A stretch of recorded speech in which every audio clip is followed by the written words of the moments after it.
Okay, so here's my 890R after a little incident.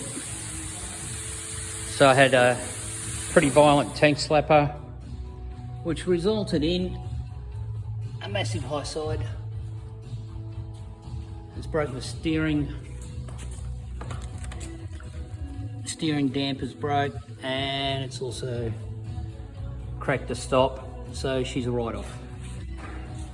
Damage on the fairing, on the tank. Sliders did protect some stuff there. The radiator's knackered. Shift lever.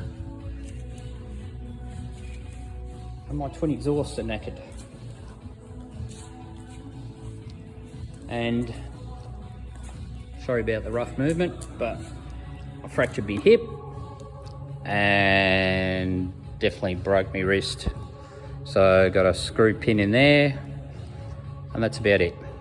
All right, bye.